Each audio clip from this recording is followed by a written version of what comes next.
Ladies and gentlemen, bonjour et bienvenue dans ce nouveau journal d'un vegan. Alors, avant de commencer, petit rappel, là c'est le dernier parce que on approche. N'oubliez pas que ce samedi, bon, si vous regardez la vidéo en temps réel, ça veut dire demain, hein, je suis à Bordeaux pour le Green Market l'après-midi pour faire des dédicaces. Et j'espère qu'on pourra se croiser. Si vous me suivez et que vous avez envie de discuter avec moi, de me rencontrer, d'échanger, n'hésitez surtout pas, je viens pour ça. Donc ne soyez surtout pas timide. Ce serait vraiment dommage de gratter l'occasion d'échanger. Moi j'aime ça. Donc vous avez largement ma permission de venir me déranger. Vous ne me dérangerez pas. Voilà, ça c'est dit. Est-ce que c'est bien clair? Ok. Maintenant, on va attaquer notre semaine parce que bah oui, il y a des choses à voir, il y a des choses à dire, n'est-ce pas? Parfois, par curiosité, je me promène dans des supermarchés dont j'ai pas l'habitude de fréquenter, tout simplement. Et ça me permet de voir si certaines références dont j'ai entendu parler sont disponibles chez eux, alors qu'autour de moi, je les trouve pas. Et je reste curieux. Vous me direz, j'aime pas aller dans les magasins et pourtant j'y vais. Mais j'y vais parce que j'ai envie de savoir, j'ai envie de découvrir des trucs.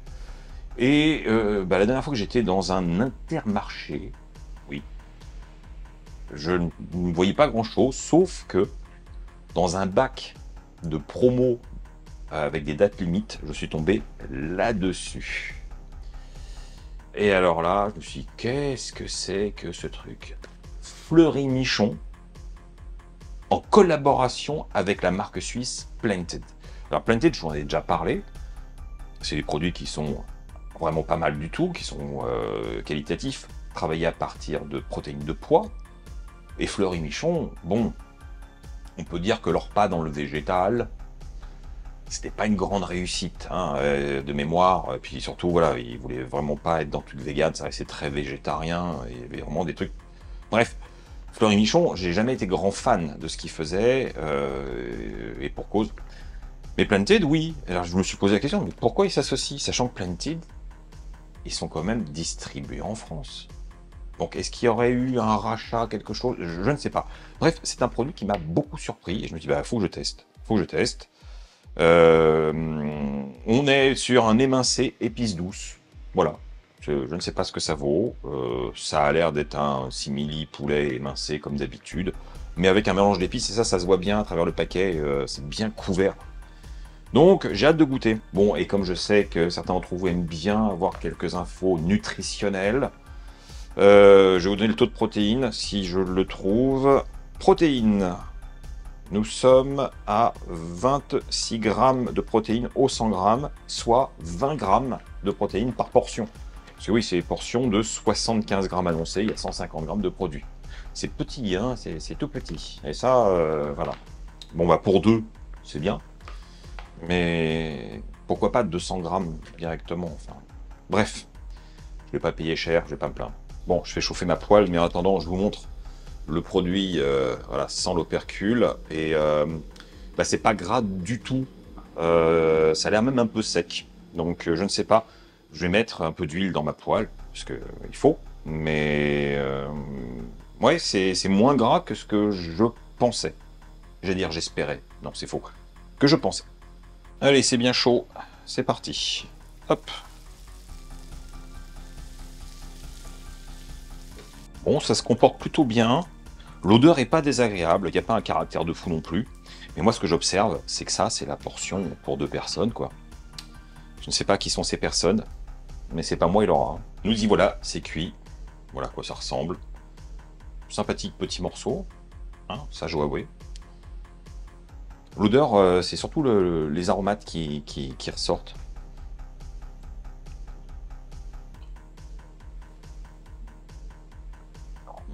C'est pas mauvais du tout. C'est pas mauvais du tout. J'avoue, je suis pas parti très positif parce que oui, ça a l'air un peu sec, manque de gourmandise. Puis voilà, l'odeur est sympa, mais bon, pas de quoi me dire waouh. Et en fait, en bouche, je trouve que c'est beaucoup plus expressif au niveau des saveurs. Alors effectivement, les aromates, les épices sont bien présentes, Mais la texture de cette protéine de pois, et là on voit le savoir-faire de chez Planted, on a quelque chose de différenciant par rapport justement aux émincés simili-poulet qu'on connaît déjà par cœur et que j'apprécie énormément, mais ça n'a rien à voir, ça n'est pas du tout la même chose. Ça a une mâche beaucoup plus ferme, avec une fibre peut-être un peu moins longue, mais qui reste agréable à la mastication. On a vraiment un jeu de structure. Et au niveau aromatisation, c'est très cool. Alors, maintenant, est-ce que le caractère de cette recette va se prêter à toutes les préparations de votre cuisine? Pas forcément, mais en les ayant goûté une fois, moi je peux visualiser avec quoi j'accompagnerais typiquement un plat, un plat de riz sauté, ça irait bien, ou un plat de pâtes avec une arrabbiata et donner un peu de texture comme ça pourrait être cool. Voilà. Bon, après, ça peut se décliner certainement dans autre chose. Et typiquement dans un burrito, je trouverais ça super cool. Bref, vous voyez, en réfléchissant, les idées elles arrivent. Voilà. Est-ce que vous connaissiez cette association entre Fleury Michon et Planted? Parce que moi, là, je suis un peu tombé de dire, oh, bon, ok, goûtons, mais je n'étais pas au courant.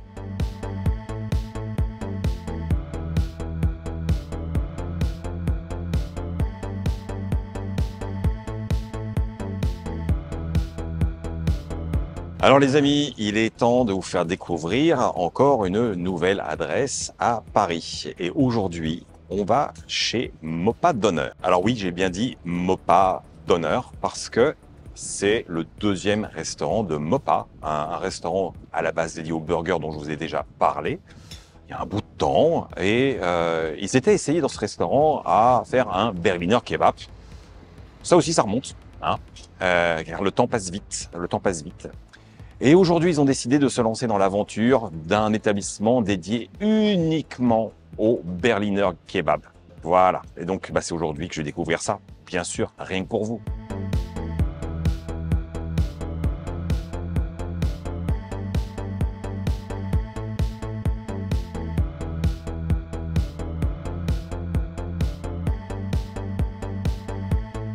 Bon alors, Mopa Doner, c'est vraiment le lieu plus dédié à la vente à emporter que pour s'installer sur place, parce que voilà, il y a 4 chaises.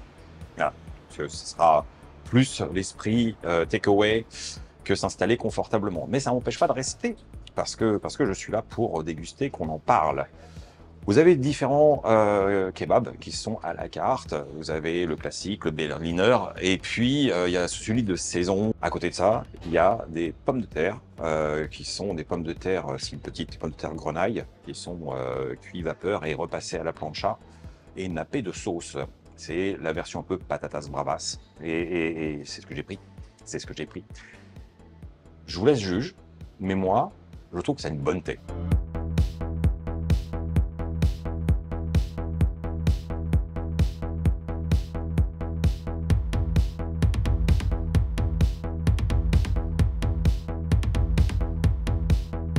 Bon, et comme il y a une sélection de bières de la brasserie Bruxelles Beer Project, je me suis laissé tenter par la Jungle Joy, que je ne connais pas, qui est une ale aux passion et mangue.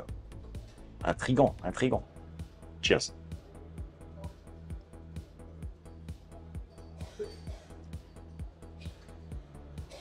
Très atypique. Ça va être bien pour accompagner le repas. Eh bien moi, je vais commencer par la pomme de terre et sa sauce.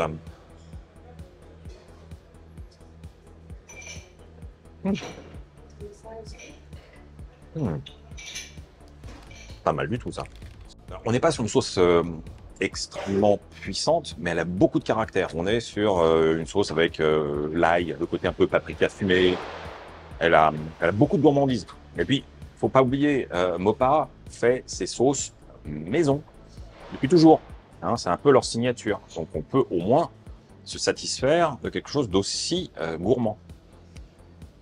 Tout le monde ne fait pas ses sauces maison. Bon, on va passer à la pièce maîtresse, le kebab. Alors, vraiment, visuellement, il est impressionnant, il est massif, il est généreux comme je les aime. Et ben, on va y aller. Alors, je vais me munir mon petit pic pour commencer à dégrossir. Donc on a un simili poulet comme base de viande végétale. Hmm. C'est le grand classique hein, dans la texture. Par contre, il est bien assaisonné, c'est bien cuit, très savoureux. Il y a le petit filet de citron à la fin là. Ça, j'y tiens beaucoup. Il y a la feta végétale. Ah, c'est bon. Hein. Là, il est trop gros pour que je puisse le manger à pleines dents.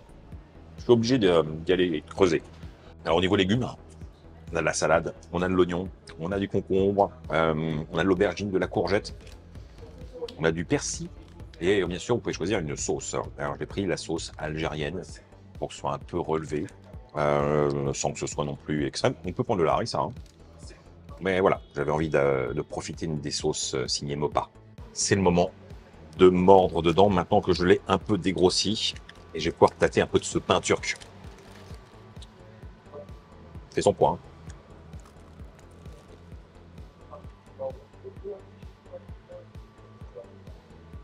Ah ouais. Mmh.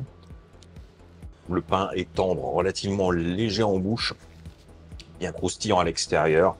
Très bon goût avec les petites graines. Il a commencé à absorber un petit peu la sauce algérienne. Ça, voilà, c'est le classique, c'est le vrai pain pour Berliner. Je suis ravi, je me régale. Alors, avant que vous me posiez la question, hein, pour les vrais connaisseurs, on va comparer ce qui est comparable. Est-ce que le Berliner Kebab de Mopa est meilleur que celui de chez Impact Berliner? Non. Et à la fois oui. En fait, on est sur le même type de sandwich, mais ce ne sont pas les mêmes sauces, ce n'est pas le même assemblage de légumes et ce n'est pas la même protéine. Donc, oui, le cousinage est là parce que c'est un Berliner Kebab, mais c'est pas du tout les mêmes recettes. Ça n'a rien à voir, c'est pas un copier-coller. Et heureusement, parce que sinon, ce serait tristissime. Ça n'aurait pas un grand intérêt. Or là, il y a une vraie identité, quelque chose en plus, quelque chose de différent, à l'image des vrais kebabs à Berlin. C'est que tous les restos de kebab ont leur signature, ont leur touch, ont leur manière de faire. Et c'est pour ça qu'il y a une vraie différence, un éclectisme. S'ils se ressemblaient tous, ça n'aurait vraiment aucun intérêt. Donc oui, Mopa a largement sa place dans le Berliner Kebab Game. Bon voilà les amis, alors en temps normal, en dessert, il y a des cookies. Mais bon, autant vous dire que le kebab avec les pommes de terre, c'est bien suffisant pour moi. C'est très généreux. J'ai pris beaucoup de plaisir, je me répète, mais j'insiste. C'était vraiment très très bien. Et alors, il y a un truc que j'avais pas pigé. Le kebab de saison, eh ben, il bouge dans les saisons. Porte bien son nom en fait. Hein. Et en ce moment, c'est un kebab façon banh mi. Bon, je l'aurais pas pris parce que je voulais vraiment tester quelque chose de plus traditionnel. Mais je trouve ça super intéressant comme démarche. Donc, vous verrez qu'au fil de l'année, le kebab de saison va bouger lui aussi selon les inspirations et ben la saison. Voilà, voilà, vous l'avez compris. Sur ce, je vais donc aller faire ma petite marche digestive et j'espère que vous allez faire honneur à ce nouvel établissement et venir tester les kebabs de Mopa d'honneur parce que ça en vaut vraiment la peine. Aujourd'hui, j'ai envie de parler avec vous d'une problématique qui me paraît importante, parce que je suis quelqu'un de pointilleux et j'aime aller dans le détail. Et je me suis rendu compte, à la lecture de différents commentaires sur différents réseaux, que beaucoup d'entre vous, du moins beaucoup de véganes et de végétariens, se font piéger de bonne foi, malgré eux, en allant dans des restaurants, imaginant que ce qu'ils ont pris était forcément vegan. Et pourtant, ça nécessite d'avoir un peu de connaissance dans les différentes cultures culinaires pour se rendre compte qu'il y a pas mal de pièges. Et ça nous rappelle qu'il faut toujours demander à avoir des informations quand on va dans un restaurant qui n'est pas purement vegan. En effet, il n'est pas rare d'avoir effectivement des témoignages disant ah, j'étais dans une ville où il n'y avait rien en termes d'établissement vegan, donc je me suis rabattu sur un restaurant style vietnamien, libanais, italien, etc., et j'ai pu manger quelque chose. Sauf que ben, les pièges sont extrêmement nombreux. Extrêmement nombreux. Donc aujourd'hui, on va passer ça en revue sur des choses assez généralistes. Et je vais concentrer cette idée principalement sur la France. Alors, ça veut dire que c'est aussi valable ailleurs potentiellement. Mais il y a des destinations qui sont plus piégeantes que d'autres. Donc on va se concentrer vraiment sur une problématique nationale. Sincèrement, j'ai eu l'idée de faire ce petit sujet aujourd'hui, de mise au point, suite à ma discussion avec Rodolphe Landemaine. Alors si vous n'avez pas vu son interview, n'hésitez pas, hein, il faut y aller. Où j'abordais le problème des croissants ordinaires et du pain, parce que, a priori, qu'est-ce qui n'est pas vegan dans le pain? Bonne question, n'est-ce pas? Donc, premier piège, dans les boulangeries, vous allez trouver différents pains qui sont parfaitement clean, où techniquement ce n'est que de la farine, du sel, des levures et de l'eau, avec potentiellement quelques graines, et puis ça s'arrête là. Ok. Mais dans la catégorie des pains spéciaux, vous trouverez par exemple le pain de mie. Et le pain de mie, par défaut, il y a du lait dans la composition.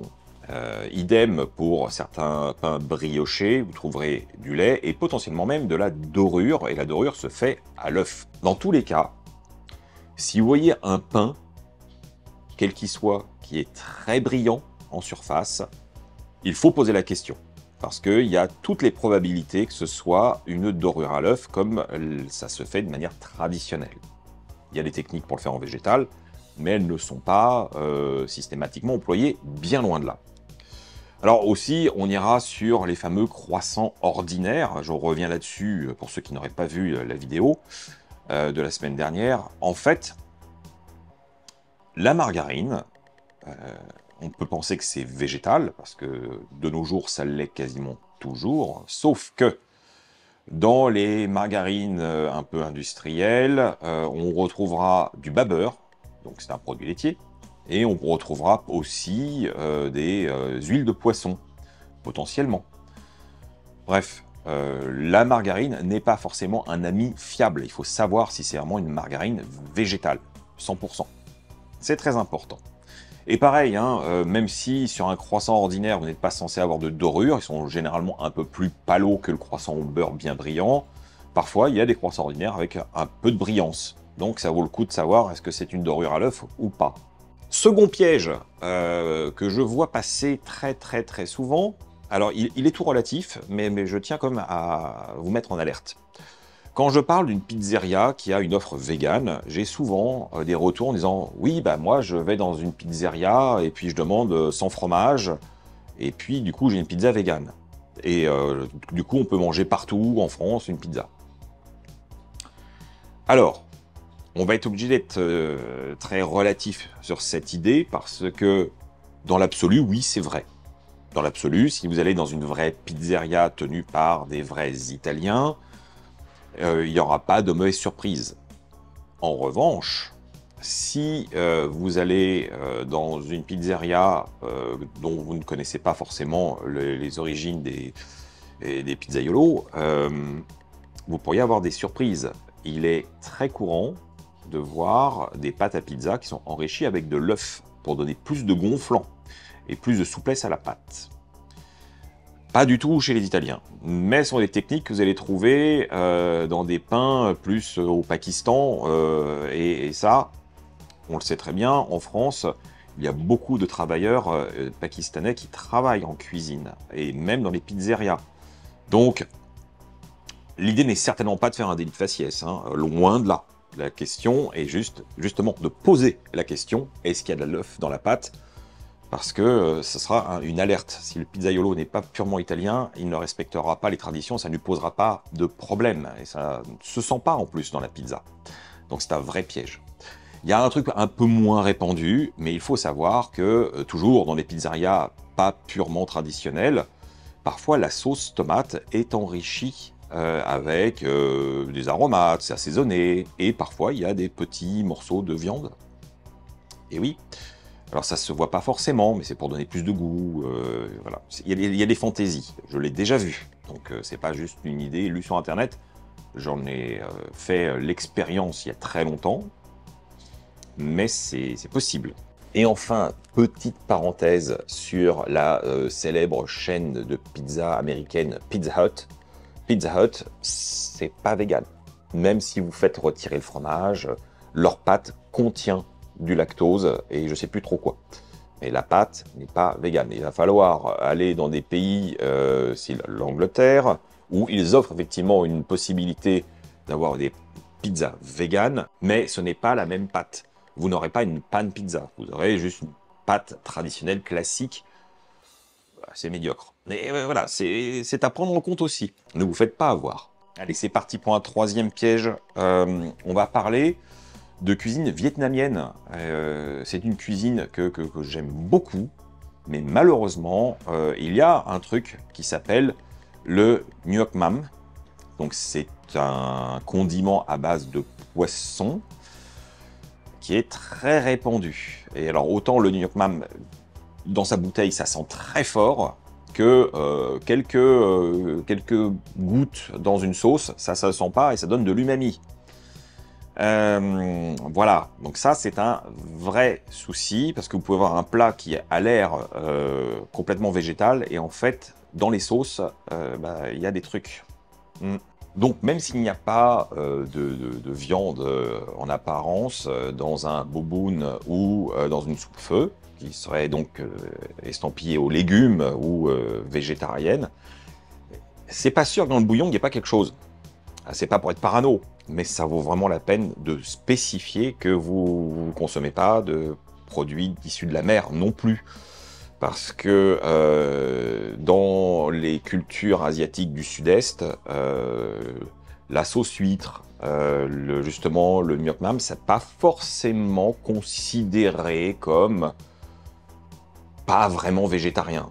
Ce sont des considérations différentes qui peuvent nous échapper, mais il faut le prendre en compte.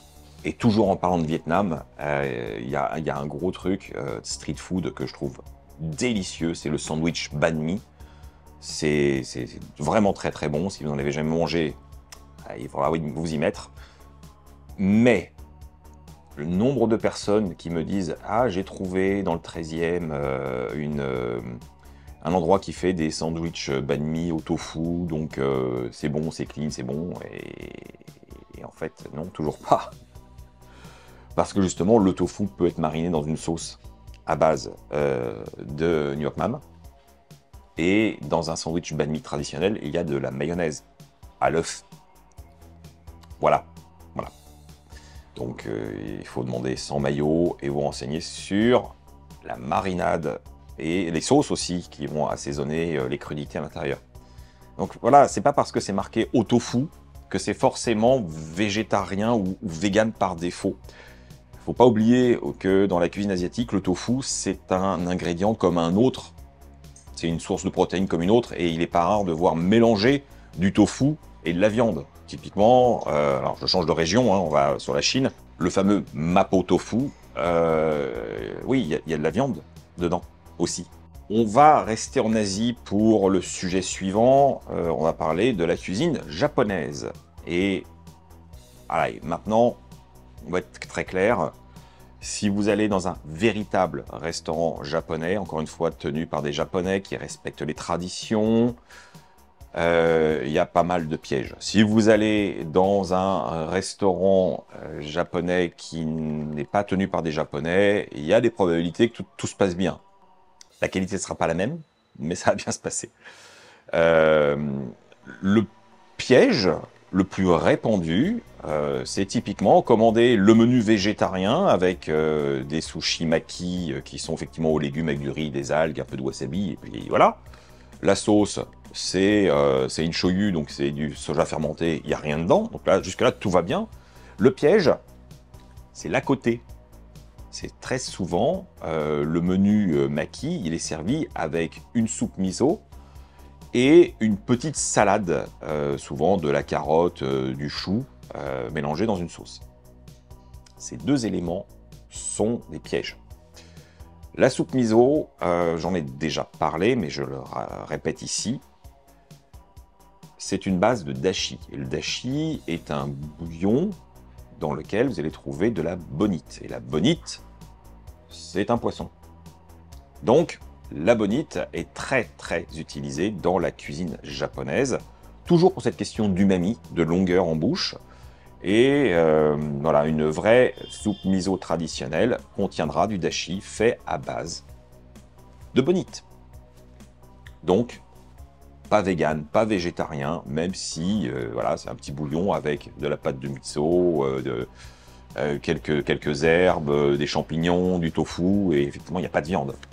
Mais le piège est plus profond. Dans la même idée, je vous disais la petite salade, c'est les crudités, il y a une vinaigrette, ok. La vinaigrette traditionnelle qui se fait sur ce type de salade est une base de mayonnaise à l'œuf. Et il y en a très peu, hein, ça fait un lion. En France, on met de l'huile, du vinaigre, du sel, du poivre et de la moutarde pour faire monter notre vinaigrette. C'est comme ça qu'on fait. Et bah, la sauce japonaise est plus sucrée et il n'y a pas de moutarde, c'est leur mayonnaise typique. Voilà, voilà, voilà. Et je suis certain qu'il y en a plein parmi vous qui se sont fait avoir et qui ne le savaient pas. Mais maintenant, vous savez. Allez, 5e type d'établissement piégeant, les restos indiens. Alors c'est vrai que dans un restaurant indien, vous trouverez quasiment toujours des menus végétariens avec des légumineuses, du riz, des légumes en curry, en sauce, etc. etc. Et bah, on se dit, bah c'est bon, il n'y a pas de viande, il n'y a pas de fromage, il n'y a pas d'œufs dans la cuisine indienne, donc a priori, ça va bien se passer. Sauf que, je le dis, je le redis encore, une des matières grasses classiques, traditionnelles dans la cuisine indienne, c'est le ghee. Et le ghee, c'est un produit laitier. Et ça ne se sent pas particulièrement, ça n'a pas un goût de beurre, c'est un goût de ghee. Pour ceux qui le connaissent, voilà, ça devrait vous parler, c'est un peu indescriptible. Et ben le ghee, vous allez le retrouver dans plein de préparations. Et c'est pas forcément indiqué. Il va falloir vraiment vous renseigner pour savoir si oui ou non ils utilisent du ghee dans le plat végétarien qui vous intéresse. Bon, il y a un autre ingrédient qui est beaucoup plus détectable, mais il faut savoir ce que c'est. C'est le panir. Le panir, ça ressemble à du tofu, hein, c'est des petits blocs blancs. Voilà, c'est du fromage. Voilà, c'est un caillé de lait de vache, ce n'est pas un caillé de soja. Mais voilà, pour faire de la vraie cuisine indienne version vegan, vous remplacez le panir par du tofu lacto-fermenté et ça va très bien se passer. Maintenant, dans un vrai restaurant classique, c'est pas ce qu'ils font. Donc si vous voyez panir, ne prenez pas le plat. Encore un autre truc auquel il faut penser, et là c'est encore plus pernicieux, je l'ai déjà vu hein, dans des restaurants indiens végétariens qui ont des plats véganes où on se dit tout va bien, on a bien identifié les problèmes. Le serveur a bien compris, mais par réflexe, il vous met la sainte trinité des sauces indiennes avec le chutney, avec ce genre de truc, plus ou moins doux, plus ou moins fort, et il y a souvent une sauce à la menthe, et c'est une sauce au yaourt animal. Donc ça, c'est pas bon, ça marche pas. Voilà. Et donc vous avez potentiellement un plat complètement vegan et vous allez tremper votre samosa dans une sauce au yaourt. Voilà, parce que le serveur n'aura pas pensé que oui, non, il ne faut pas vous la servir cette sauce. Donc bon, sachez-le, si vous avez une sauce blanc, vert, enfin vert pâle, on va dire, non, la prenez pas celle-ci. Et alors, j'ai pas fini avec la cuisine indienne. Non, non, non. Les naan, ce fameux pain traditionnel qui est servi soit nature, soit à l'ail, soit au fromage. On se dit, ah, qu'est-ce que c'est bon. Et c'est vrai que c'est très bon un naan. Mais c'est très difficile d'en trouver des véganes. Alors, vous me diriez, oui, il suffit de ne pas prendre le naan au fromage, c'est une évidence. Et après, c'est bon. Et c'est juste un pain qui est cuit au four. Non. Dans la pâte du naan, il y a différents ingrédients d'origine animale. Voilà, c'est tout. C'est très dommage. Alors, pour en avoir parlé avec des Indiens, apparemment, c'est très difficile de retrouver la texture et enfin, un naan vegan à concevoir, c'est très difficile. on n'arrive pas à un résultat satisfaisant. Donc, il va falloir vous réfugier sur d'autres types de pain indien cuit au four, parce que il y en a des très bons qui sont véganes. Il y a d'autres pains aussi qui contiennent du ghee, hein, enfin qui sont finis avec du ghee, donc méfiez-vous. Bon, voilà, on a fait un peu le tour des établissements un peu typiques de secours, hein, le vietnamien, la pizza, le japonais, l'indien, et puis évidemment les boulangeries. Je l'ai mis un peu à part, mais c'est quand même très très important parce qu'au quotidien, le pain en France, c'est sacré, donc c'est dans les habitudes alimentaires. Mais je vais vous rajouter des petits bonus, vite fait. Les crêperies. Alors les crêperies, à savoir que les crêpières, même si vous êtes sur une pâte à base de blé noir et qu'il n'y a pas d'œuf et que vous avez que des légumes dans votre galette, la crêpière elle-même, elle est graissée souvent au saindoux. Si vous ne savez pas ce que c'est que le saindoux, je vous laisse faire une petite recherche. Mais bon, normalement, vous savez. Le saindoux ou même du beurre. Hein, voilà.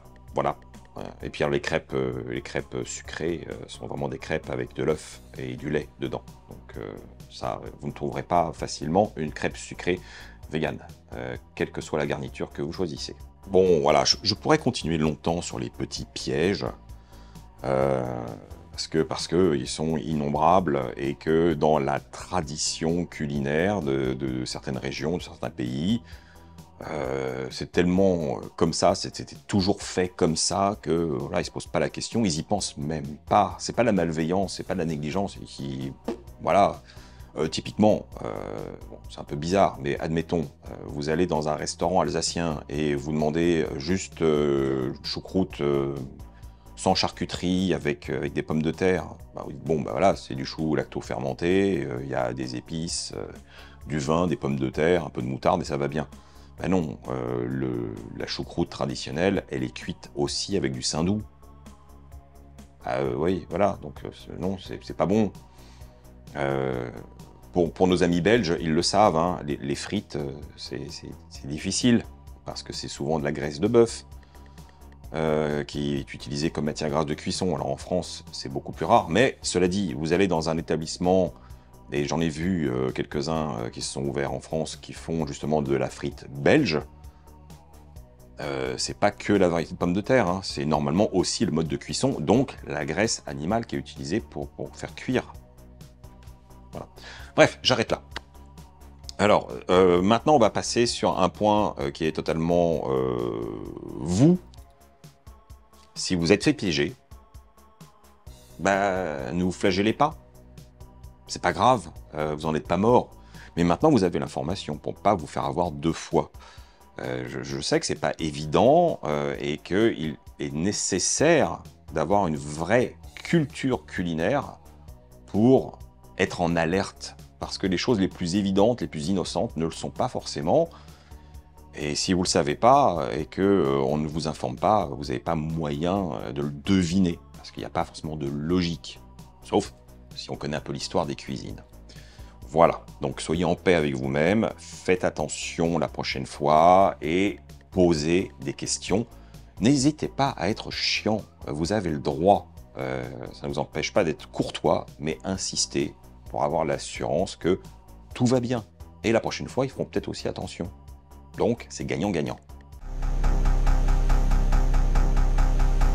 Alors, cette semaine, j'ai reçu une sélection de produits de la marque Bendy. Et Bendy fête ses 10 ans déjà. Alors, si vous ne connaissez pas cette marque, c'est une marque qui, à l'origine, était spécialisée dans les plats indiens à faire soi-même grâce à des préparations où tout est déjà équilibré en termes de légumineuses, riz, épices, etc. et qui avait juste à rajouter de l'eau et faire cuire. Et j'avais trouvé ça super intéressant à l'époque parce que c'est une marque que je connais effectivement depuis 10 ans. Et bah là, ils sont sortis un petit peu du cadre strictement indien et proposent d'autres recettes.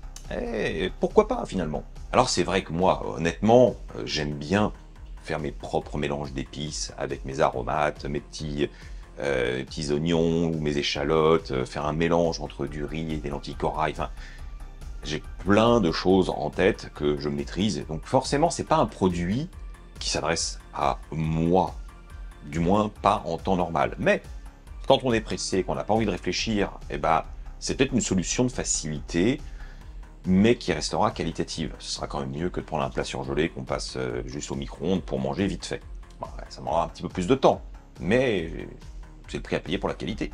Ils m'ont envoyé tout ça, on va faire un petit peu le tour du propriétaire, et puis choisir ce que je vais préparer pour vous, enfin pour moi et Laura, enfin pour notre déjeuner. Il faut en choisir un. Donc, qu'est-ce qu'on a là? On commence par un taboulé de boulgour, orangé date. Ça, c'est une nouveauté. Là, comme je l'ai dit, là, on sort de l'Inde, hein, ça c'est sûr. Menthe, zeste d'orange, cumin, une base de boulgour. Ça peut être sympa, ça peut être sympa. Le boulgour, je trouve que c'est assez particulier. C'est pas le céréale qui est le plus agréable quand c'est pas bien préparé. C'est rarement bien préparé. Donc j'espère que là, ça va peut-être me réconcilier avec le boulgour. Même si j'ai rien contre à la base. Hein. Ensuite, on a quoi? Ah bon, là, on est plus classique. Dalle de lentilles, corail, noix de coco, cumin, curcuma, feuilles de curry. Ça, je sais que ça va me plaire. Donc, la solution de facilité, c'est d'aller là, parce que ça, je suis sûr que je vais adorer. Ensuite, je le riz et pois cassés façon jambalaya, épices cajun, poivron, paprika fumé. Alors ça m'intéresse parce que le jambalaya, moi je le connais théoriquement par rapport à des cuisines du monde, mais j'en ai jamais mangé. Du coup, j'aurais pas de point de comparaison. Mais je suis plutôt partant. Ensuite, couscous marocain, épeautre, raisin sec, menthe, coriandre. Une fois de plus, l'Inde est bien lointaine. Mais ça me plaît bien aussi. Et enfin, alors là, on change de type de produit, même si la boîte est identique. Ce sont des galettes de pois chiches à l'indienne, cumin et feuilles de curry. Donc ça, c'est fait pour vous préparer des choses à côté que vous allez faire cuire. Voilà, des galettes. Donc vous imaginez bien qu'il ne suffit pas juste de mettre de l'eau et puis attendre. Donc voilà, ça, ce sera par la sélection du jour. Parce que c'est pas le but. Alors, on fait quoi? Jambalaya, lentilles corail, peut-être pas le taboulé. Le couscous non plus. Et je vais faire le jambalaya parce que je suis très curieux. Alors, il est dit que c'est prêt en 17 minutes. Un volume de préparation pour 2 volumes d'eau. Ok. Faire sauter à feu vif la préparation avec de l'huile pendant 1 minute. Ajouter l'eau à température ambiante et mélanger. Couvrez et faites cuire à feu moyen pendant 15 minutes pour une texture ferme et 20 minutes pour une texture fondante. Mélanger régulièrement. Bon, c'est un jeu d'enfant. On s'y met tout de suite. Bon, concrètement, hein, ça se présente comme ça. C'est un sachet avec tout dedans. Je vais mettre de l'huile dans la casserole, mesurer l'eau et puis on y va. Allez, let's go. L'huile est chaude. J'ajoute donc le mélange sec. Et pendant 1 minute, on va le faire griller un petit peu. Voilà. Alors déjà, ça sent assez bon, je trouve. Ça donne envie. Bien sûr, j'ai déjà mesuré mon eau. Et hop.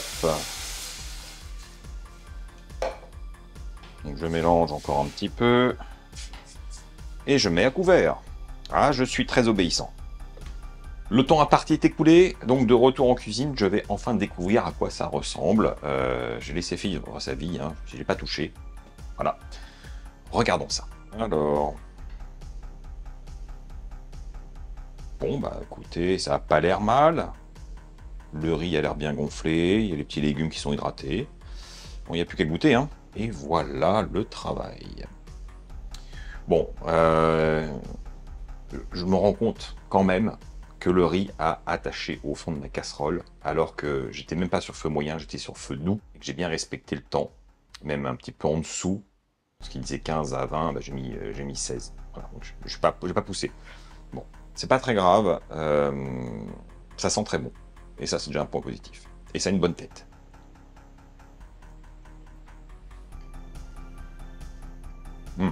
Parfait pour la cuisson. C'est bon, hein. Alors je m'attendais à quelque chose d'un peu plus puissant pour le jambalaya. Il me semblait que c'était quand même plus épicé. Alors c'est plein de saveurs. Mais je pensais que ça aurait un caractère un peu plus pimenté. Alors c'est peut-être moi qui me fais des films. Hein. Et puis bon, vous savez, hein, le piment, sur des produits qu'on trouve en France, ça reste très très très léger. Mais je vérifie un truc. Parce que objectivement, je trouve que ça manque de sel. C'est pas fade, hein, mais ça manque de sel. Hein, mais il me manque le petit kick. Composition, riz, pois cassé, tomate, poivron, paprika fumé, thym, persil, ail, oignon, origan, piment de Cayenne. Il n'y a pas de sel. D'accord. J'ai pas fait gaffe. Il n'y a pas de sel, donc je vais rajouter un peu de sel et regoûter. Allez, on y retourne. Ah bah là, je suis content. Ça révèle plus de saveur. Alors, quand même, je tiens à souligner que sans sel, le plat n'est pas fade. Comme quoi, on peut faire des plats savoureux sans sel quand il y a une nécessité, s'il y a quelqu'un qui a une maladie, un traitement qui l'empêche de manger du sel. On peut réussir à avoir des goûts. Moi, mes papilles sont habitués à chercher un peu de sel, même un peu. Et ne pas l'avoir, ça fait une sorte de vide, mais objectivement, ce n'était pas fade pour autant. Donc c'est intéressant de le constater. Bon, alors, par où vais-je pouvoir commencer? Bien sûr, je vais vous parler d'une série que j'ai vue sur Netflix, une série coréenne, oui, ça faisait longtemps, et cette série, son titre c'est Abyss. En fait, si je suis un peu confus pour essayer de vous expliquer ça, c'est que l'histoire elle-même est un peu particulière et on est clairement sur un mélange de fantastique, d'enquête et bien sûr avec tout ce qu'on a dans les dramas coréens, c'est normal, c'est normal. Il y a tous les éléments, mais voilà, on a une fusion de genres, Et le concept est pas simple à expliquer. Je vais essayer. Le mieux, c'est sans doute que j'essaye de vous résumer un peu le premier épisode qui met un peu les choses en place. Ça pourra être un peu plus facile.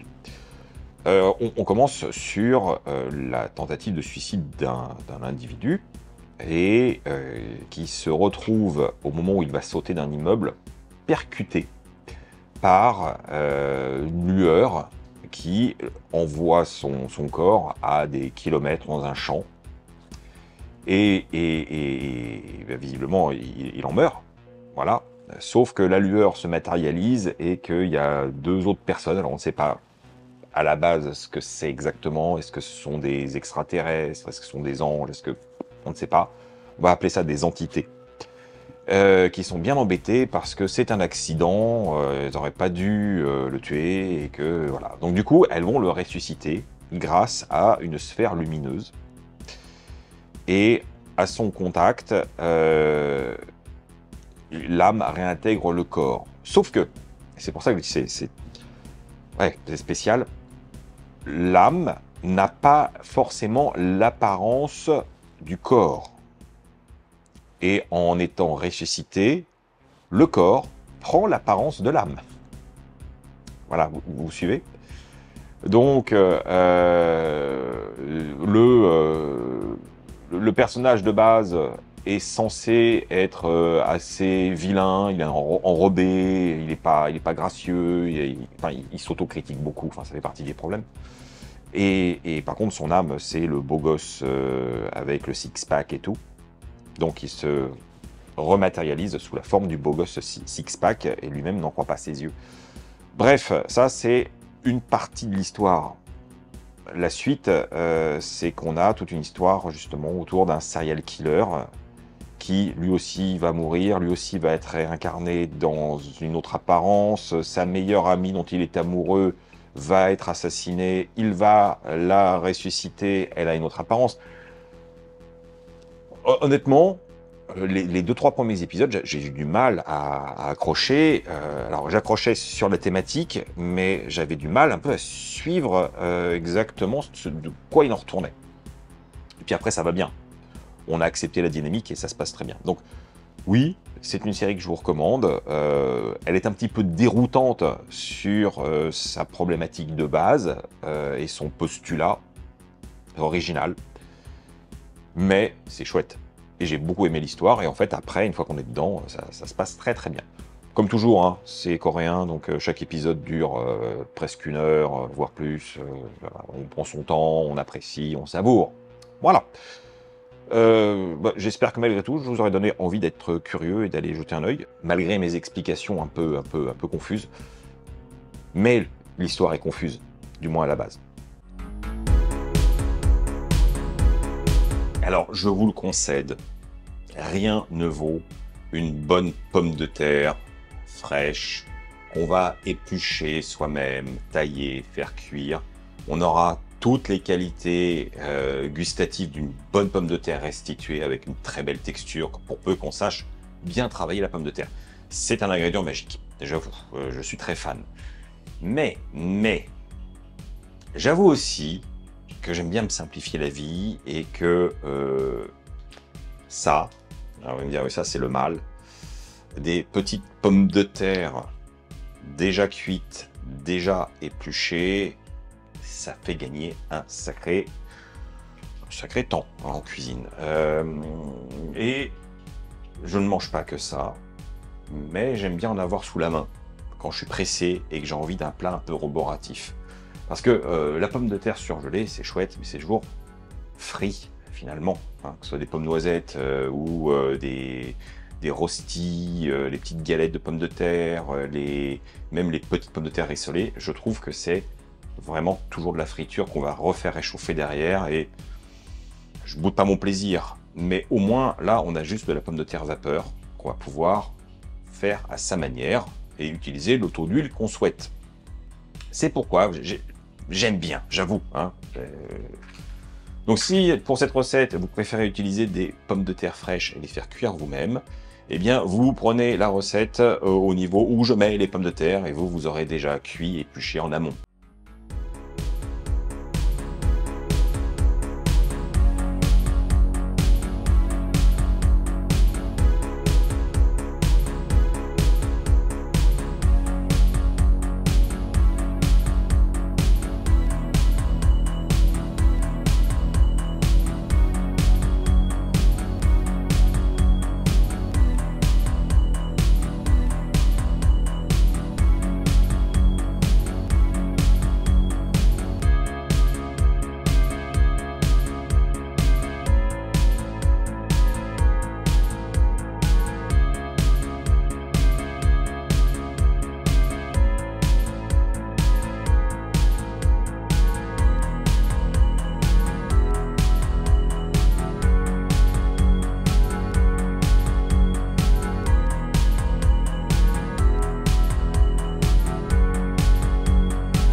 Et nous y voilà. Bon, vous l'aurez compris, mes pommes de terre, elles ont une petite inspiration méditerranéenne, voire un petit peu plus loin.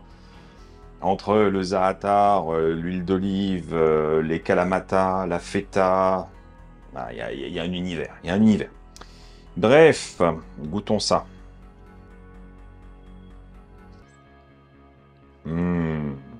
C'est très, très bon.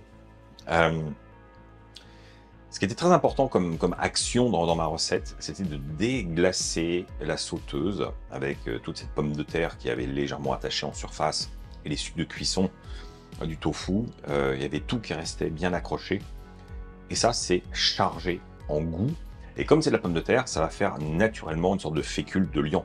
Donc en mettant de l'eau froide sur notre surface qui est un peu brûlée, mais c'est pas brûlé, c'est juste attaché.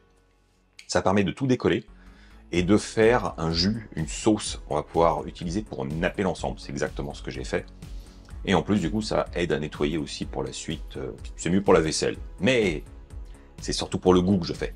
Bon, voilà, c'était un plat pomme de terre tofu un peu plus original qu'à l'habitude, avec des saveurs qu'on n'a pas forcément l'habitude de travailler pour un plat plutôt réconfortant.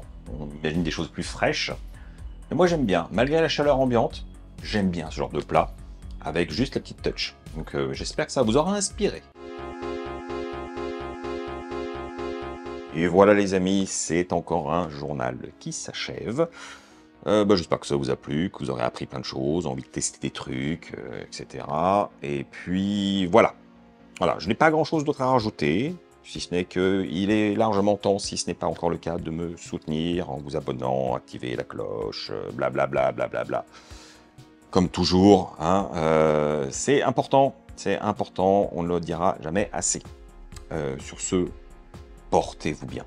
Et on se retrouve la semaine prochaine pour de nouvelles aventures. Tchuss!